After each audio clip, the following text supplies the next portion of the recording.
From Hollywood, California, the makers of Old Gold cigarettes present The Comedy Theater, the only radio program that brings you every week the greatest stars in the greatest comedies. Tonight, The Palm Beach Story, starring Claudette Colbert and Robert Young.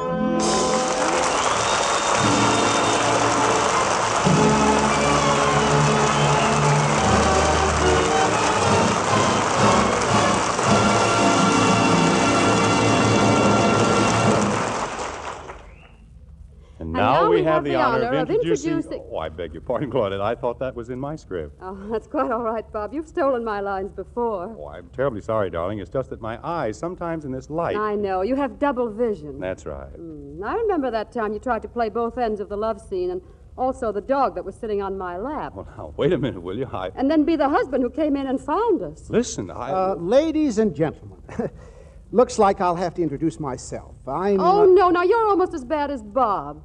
Ladies and gentlemen, I have the greatest honor tonight of introducing to you for the first time on the air a man who has rocked the world with laughter, whose name is as familiar in Zanzibar as it is in Zanesville, Ohio. The inventor of the horn-rimmed spectacle, the director and host of the Old Gold Comedy Theater.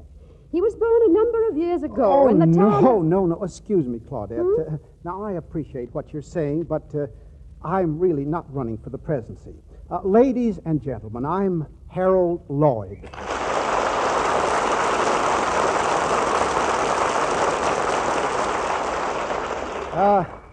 Thank you. I'm delighted to be here, and thank you, Claudette. All right. Now then, let's get down to business. Bob, in the Palm Beach Story, which we are doing tonight, you play Tom Jeffers. Claudette plays Jerry Jeffers. You and Claudette are married, very broke, and having a little argument. Was that unusual? We find you at the beginning of the story browbeating your wife just because a nice old man gave your wife $700. Huh. Did a nice old man ever give your wife $700? We'll disregard that. Claudette, as Jerry Jeffers, what did you do with that $700? Now, don't answer if you don't care to. Well, I paid the rent, and I paid the grocer and the insurance, and had my hair done, and bought this gold lame dress, and had $14 left, which I saved for my husband. Isn't that wonderful? That's all very well, Jerry Jeffers, but there's just one little question you haven't answered. What question, Tom? Why? Why this alleged nice old man gave you $700? Oh, no reason. Is that so? No. He just... $700, just like that. That's right. Oh, it was charming. You have no idea how it makes a girl feel to have a man say, "Here's my roll, peel yourself off something nice." Is that so? I suppose sex didn't even enter into it. Oh, of course it did, darling.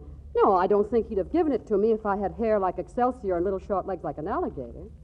This is very illuminating. Well, you don't have to get so rigid about it. It was all perfectly innocent. Yeah. He was just a very nice, kind, rich, generous old man. Where did you meet him? You'll die when I tell you. Well, go ahead. Kill me. In the bathtub. In the bathtub? Yes, isn't that a scream? It's a yell. What were you doing in the bathtub? I was hiding from him. Hiding from him? What kind of games do you play around here when I'm out? How much water was there in the tub? Well, I was standing in it, you idiot. Standing in it? In my pink negligee. What's the matter with you? Well, now, look, he was just a funny little old man the manager wanted to rent our apartment to. And as I wasn't dressed yet, I hid in the bathroom. Then he walked in. Some people have no sense of privacy. what did he do then? Take a bath? No, he was just terribly sorry to hear we were losing our apartment. He said he'd been young and broke, too, a long time ago. And then he gave me $700 and left. And that's all? Well, I did kiss him goodbye. In the bathtub? On the cheek. I half expected him to sprout some wings and fly out the window. Yes, it does sound like a fairy tale. So you just tell me where this kind, rich, generous old man lives, and I'll take him back his $700 and thank him in my own way. I don't know where he lives, darling. I don't know his name or anything about him. And I don't think they'd give the money back. I mean the grocer and the butcher and the drugstore. And you really couldn't blame them after they'd waited so long. Yeah, that's right. Rub it in. Oh, I didn't mean to. But it's such a wonderful feeling to have all the bills paid and be able to look everybody in the eye. I like that feeling. It's like a fresh start now that we're all paid up. This is much too expensive for you, Tom, although I know you just wanted it to be nice for me. Where would we move to? Well, I wasn't thinking about me. I just meant you. Huh? Look, darling, I'm no good for you. Honestly, I can't cook or sew or whip up a little dress out of last year's window curtains. I'm just a millstone around your neck. Just when did you get this idea? This afternoon? No, I've had it for a long time. Now, don't you see? By yourself, you could live in a little room somewhere or even move in with your brother and pay your bills and maybe even get ahead a little. Yeah. Who would you be moving in with? Oh, well, that's no problem. You can always find a good provider if you don't care what he looks like. I'm tired of being broke, darling. Oh, Jerry. Oh, no, don't talk to me in that tone of voice. If you hadn't done it a long time ago, we wouldn't be in this mess. Jerry. What? Sit on my lap. No. Well, sit on the arm of the chair, then. There, comfortable? No, take your arm away. Well, can't I just hold your hand? Oh, I have a feeling this is all going to end very badly. It's all going to end very well. I've got a man interested in my invention. He's already got $50,000, and if we can just raise the other 49... I know, but they never raise the other 49, and then they go away, and then you start looking for a new one. But I'm bound to crash through someday. But I don't want it someday. I want it now while I'm young and can still laugh and dance and enjoy myself. Oh, darling, I'm sorry to tell you this, but men don't get smarter as they grow older. They just lose their hair. Thanks. No, you don't have to thank me. I'm not being so nice. Don't you see, I could be so much more help to you as a sister. Oh, shut up. Now, as your sister, if anybody wanted to go out with me, I'd naturally... Shut up. You just aren't practical. And take your arm away. Oh, Jerry. Oh, stop it. Darling, something has to be done. The terrible trouble with us is that we're in love. And every time I try to be sensible, you put your arm around me and breathe Jerry in my ear, and my knees start to turn to water. And Jerry. Oh, shut up. Where are you going? Going downstairs to see if they have any cigarettes. Well, I'll go for you. No, I'd like to get out of the apartment for a while. It smells too much of love. Well, what are you taking your coat for? The lobby's a little drafty. Oh, then why don't you let me go down for you? No, I want to go by myself.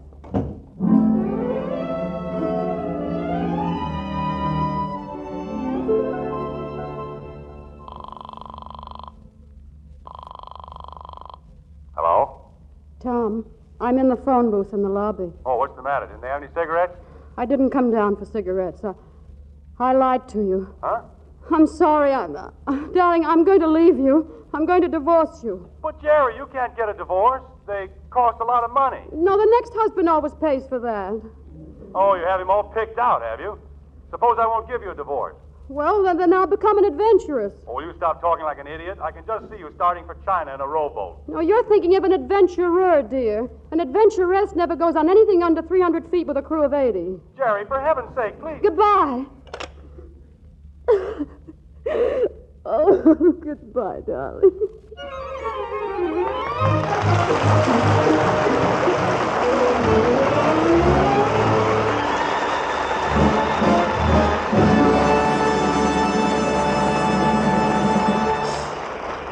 And so the curtain falls on... Hey, wait a minute. What? That's not a cue for a sound effect. Sound man, come here, please. Yeah, what do you want? Well, I'm Harold Lloyd. I know your sister, Celluloid.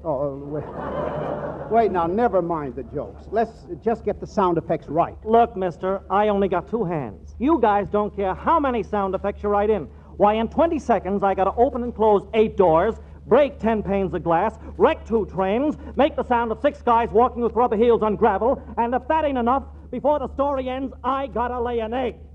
Well, why be irritated? Light an old gold.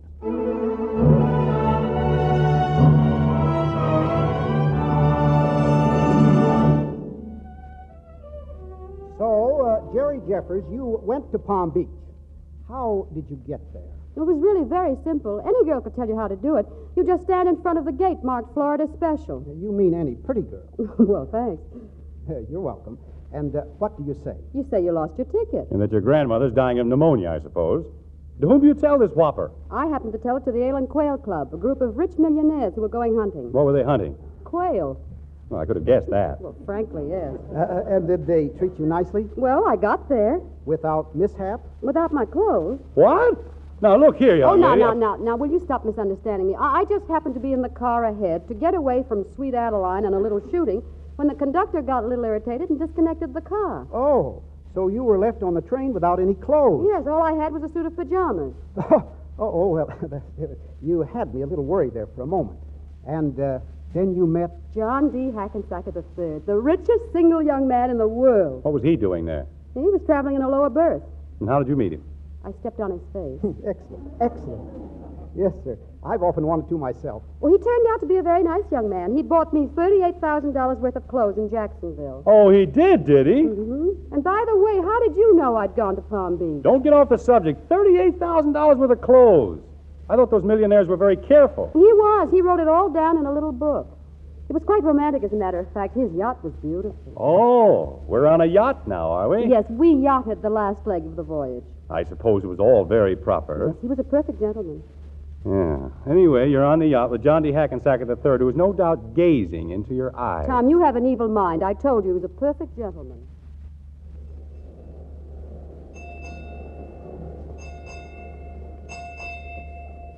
Do you write everything you spend in that little book, Mr. Hackensacker? Well, it isn't really as bad as it looks. It's just something I learned in childhood. It pleased my grandfather. I write it all down, but I never add it up. Oh. You know yachts are very dull. Yes, I can see what you mean. They are less dull, however, with you aboard. Well, thank you, Mr. Hackensacker. Please don't misconstrue what I said. I assure you that I didn't mean anything in any way out of the way. Oh, I trust you, Mr. Hackensacker. Your trust is not misplaced, Miss Jeffers, Mrs. Geraldine Jeffers. Oh, yes, what a beautiful name. You have left your husband, I take it? That's right. You know, I really don't approve of divorce. Oh, well, isn't the Princess Centimiglia your sister? I was afraid you'd bring that up. Hasn't she been divorced 5 times? No, thrice. She was annulled twice. Oh, I'm sorry. Did he beat you? Who? The brute you were married to. Not often. No. A drunkard, I presume. Not a congenital one or anything like that. Are you going to marry again or give up the whole distasteful idea? Oh, I might weaken again if I found the right man. I see. And what would he be like? Well, just somebody who was reasonably well-to-do so that I could give Tom the $99,000 he needs for his airport. You see, after all, he fed me and clothed me and was very sweet to me. When he wasn't beating you? Oh, he didn't beat me very hard, just normally. And if I could give him a sort of going-away present, I'd feel better about the whole thing. I see. I'm not quite sure that you do, but... You're protecting this man again. What? He wishes to sell you for $99,000. What? The man is a vermin. Of all the filthy things I've ever heard of, he should be incarcerated. No court of law would even... How does he want it? In cash, I think, would be nice. So I won't stop the check. I understand. There is a name for such reptiles. Oh, I don't think he'll ever get it. It was just a kind of an idea. No, but I'll not sully the sweet ocean breeze by mentioning it. I'm not in the best of shape, but if I ever meet this Mr. $99,000 Jeffers, I'll thrash him within an inch of his life. Well, then I hope you'll never meet him. I suppose he's large. Well, he isn't small. Ah, this is one of the tragedies of this life. The men most in need of beating up are always enormous.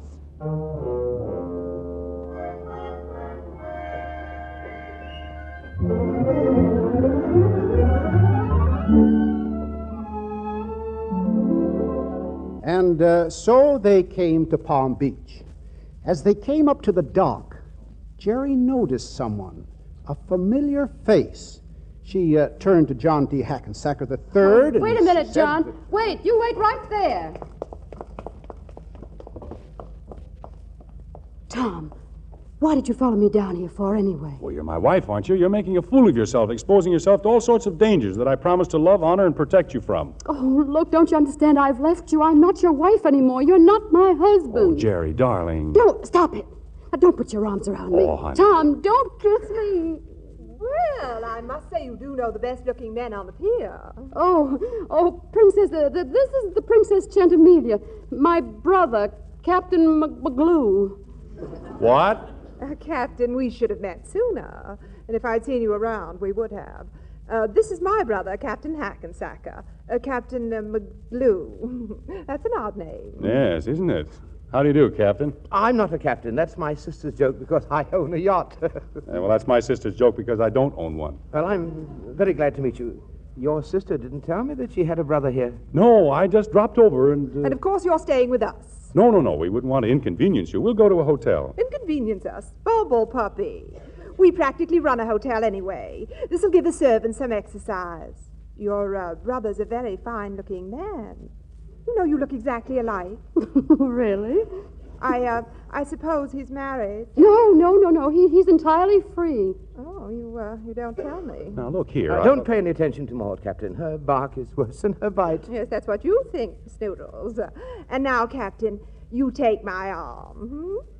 What did you say you were captain of? I didn't say a word about it. Oh, how wonderful it is meeting a silent American again. All my husbands were foreigners, and such chatterboxes. I could hardly get a word in edgeways. They certainly must have been. You know, Captain, I have a feeling that I'm going to like you. They make a handsome couple, don't they? Pardon? My sister and your brother. It would be nice if something came of it. Oh, yes, wouldn't it? Be wonderful for him. The captain's a big fellow, isn't he? Yes, isn't he? You look exactly alike. Oh, yes, don't we? You know, people always tell us that.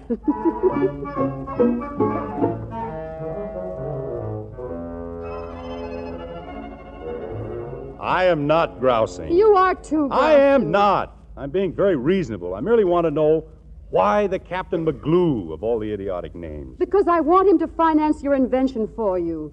He seems to have something against my husband, but as my brother... I wouldn't allow him to finance a pack of gum for me. I still would like to know why I'm to be called Captain McGlue. But wasn't that your mother's name? What, Captain McGlue? Oh, really, Geraldine, her name was McGrew. Oh, well, I'm sorry, darling. I remembered it as McGlue. Well, what am I supposed to be captain of? A garbage scow? Couldn't you have been a captain in the last war? Sure, I was 11 years old at the finish. What about the Boy Scouts? Wonderful. I could go around building bonfires on the drawing room carpet. Oh, I'm sorry, darling. I really meant it for the best. Well, I suppose you did, but why did you ever do it in the first place? Because you had your arms around me. I just suppose this Captain Hackensacker, this Snoodles, ever put his arms around you. Of course not. Then yachts must have changed since the last time I was on one. That's what they build yachts for. Now, just a minute. What about your friend, the princess, that you're cutting such a groove with? Princess? And how did you get down here? I flew. Well, where'd you get the money? Same place you did. The cute little old man? Yeah, well, he isn't cute. He has a wart on the side of his nose. So he came back. Yeah, he rented the apartment next door and came to see you. He wants us to get together again. Look, Jerry, don't you think we owe it to him? Just let me go out and poke Snoodles in the nose, just once. Yes? Excuse me for popping in. Mac, did you happen to bring a tuxedo with you? I did not. That's too bad. In the pinch, you can wear one of mine. I won't be here that long. Oh, that's too bad, old man. I wanted to get to know you better. However, I'm very glad that you showed up just when you did. So am I. Good. I needed a male member of Jerry's family. Well, you have him. Fine. Now, I have a certain thought. I have a certain thought also, and it's that bracelet you gave her. Mac? I'm very glad you brought that up. Mac is delighted with it, Snoodles. He shouldn't be. He isn't. Oh, Fine. look, The first bracelet that my sister got, I punched the fellow right in the nose. I can see Look. we understand each other perfectly. Look, if I could trust you boys not to slug each other, I'd like to make an exit right about here. I feel like a bone between two dogs. Oh, we're going to get along all right together. You see, Mac, Geraldine's future and this little plan I have, which I had better discuss with you before springing it on her. Well, that's mighty decent of you, Snoodles. You think so, really? That would have delighted Grandfather. He always thought me something of an ass.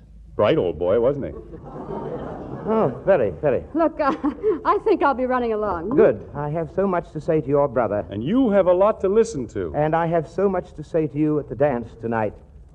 Darling. Well, toodaloo. Pip, pip.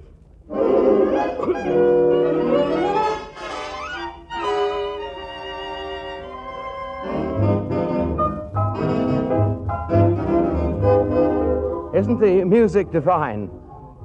I'm dancing on clouds. Oh,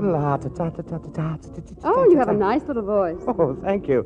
I used to sing in college. With a mandolin? Yes, but I wouldn't play it around the house. Would you be around the house much? Not any more than you wanted me.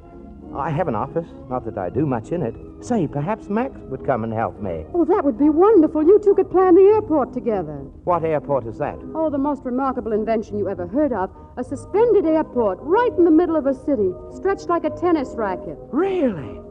You know, I might be able to help him. In fact, I will help him. Why not? You will? Of course I will. Up to a certain point. How much will a working model cost? I mean $100,000. I think I'll be able to do it all right. Let's consider the model built. Oh, Snoodles, you're wonderful. You don't like to dance with me, do you? Oh, yeah, yes, certainly. Well, then why do you let me flop around? Oh, I'm sorry. That's better. What's Jerry's husband like? Who? Oh, just a flop. A big flop? Yes, any way you take it. Well, he won't be such a flop with $99,000. Snoodles will give it to him all right. What's this about $99,000? That's how much her husband wants. You mean before he'll give her a divorce? Oh, I love you like this, with lightning flashing out of your eyes. Did she tell you that story? Why should we talk about that heel when you're here? Did she tell you that? The big muscle in your arm contracted and squeezed me deliciously. Do it again. Now listen, No, you listen to me. I've got so many sweet things to say to you. You know, Geraldine, I've never been so happy before in my life. You freed me of a certain timidity from which I've always suffered. And now with you and Mac in the airport, I can see great days ahead, full of fun and everything. I'm sure of it, Snoodles.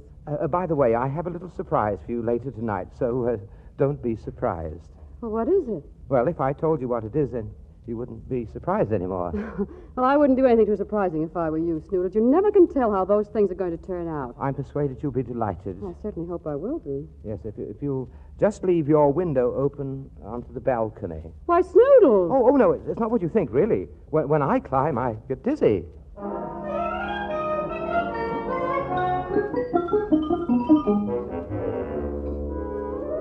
So, you're a fast worker, aren't you? you got a lot of nerve to talk. So you couldn't even wait a decent interval, you and your princess.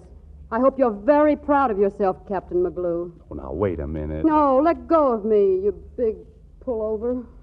I'm the one that has the right to... I know I'm an idiot, but I suppose it's when you've been fond of somebody for a long time. You shouldn't have come down here. You should have given me a little time to get used to the idea. Well, maybe I should. But you can't blame a man for trying to hold on to something that he loves. That he always has loved. And always will love. Oh, you're going to make me cry. Jerry. No, you're forgetting the airport. You're forgetting everything that counts. Jerry. Now, listen to me just this once, will you? I've always done what you wanted, and it's always turned out to be a disaster. Oh, good night, darling. Sleep tight. Your room is right through that door. Well, it seems funny sleeping with a sitting room between us. And the door's locked. Yeah, you don't have to worry about that. Well, nevertheless. Good night, dear. What are you waiting for? Well, don't you kiss your brother good night? I don't know. I never had a brother. Well, you have one now. Oh, don't be silly. What in the world is that? Well, that must... Oh, that's Noodle's surprise. Why, he's got a whole orchestra down there. Oh, he shouldn't do things like that on a night like this. Oh, Jerry. Don't start that again. You really want it that way? Please, Tom, it has to be that way. There's no other way possible. Okay, I guess you know best. Good night, dear. I'm ready to get undressed now. Yes, of course. I'm just a brother. We're big children now. Yes, good night. Okay, Jerry. Good night. Oh, Tom. Huh?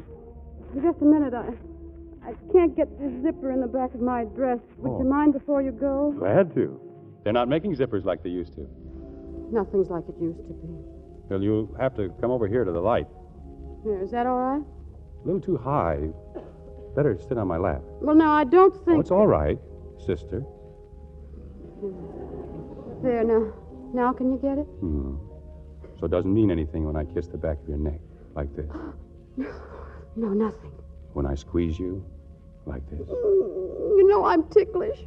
Or when I turn you around and kiss you, like this. Oh, Tom. Tom, this is costing us $99,000. Do you love me? It's costing us the airport and all your chances. Do you love me? Oh, it's useless and impractical and wonderful. Do you love me? Yes, darling, I love you, I love you, I love you. That's all I wanted to know.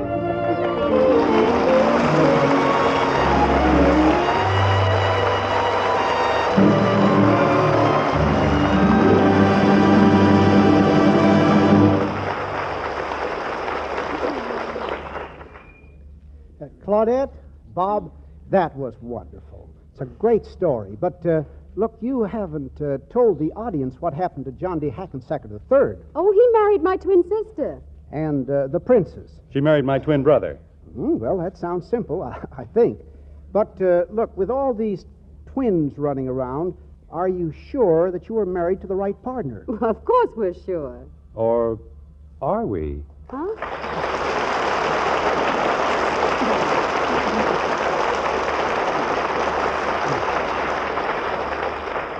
Now, next week's show. Something wrong, Carl? Something? Everything's gone wrong today. My first violinist has broken his second string for the third time. 3 of my musicians are wearing brown shoes with their tuxedos. 2 of my musicians aren't wearing any shoes at all. My tuba player has the hiccups, and everything he plays sounds like a march. Why be irritated? Light an Old Gold. Yes, that's right. Light an Old Gold and enjoy a better tasting cigarette sprayed with apple honey to help guard against cigarette dryness.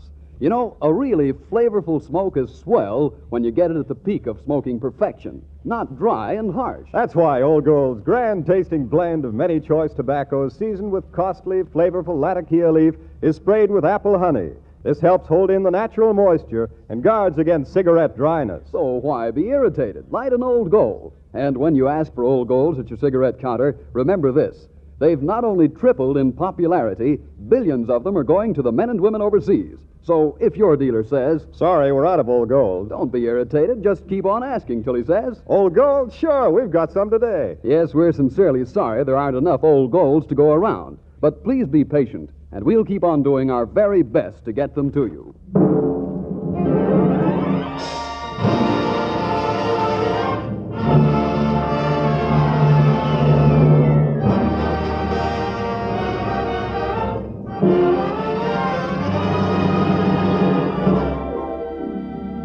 This is Harold Lloyd saying thank you and good night. See you next week. The Palm Beach Story was presented by arrangement with Paramount Pictures, producers of Our Hearts Were Young and Gay. Robert Young is currently appearing in Metro-Goldwyn-Mayer's Canterville Ghost. Claudette Colbert can be currently seen in David O. Selznick's Since You Went Away. And now this is Bob Williams saying good night until next week's Comedy Theater when we present Ball of Fire, starring Gary Cooper and Lucille Ball. And in the meantime, why be irritated? Light an Old Gold. Enjoy a better-tasting cigarette sprayed with apple honey to help guard against cigarette dryness. And listen to Old Gold's other great new show, Which is Which, with Ken Murray as MC, Richard Himber's orchestra, and famous stars of stage, screen, and radio, or their reasonable facsimiles. Tune in Wednesday night on another network. Consult your newspaper for time and station.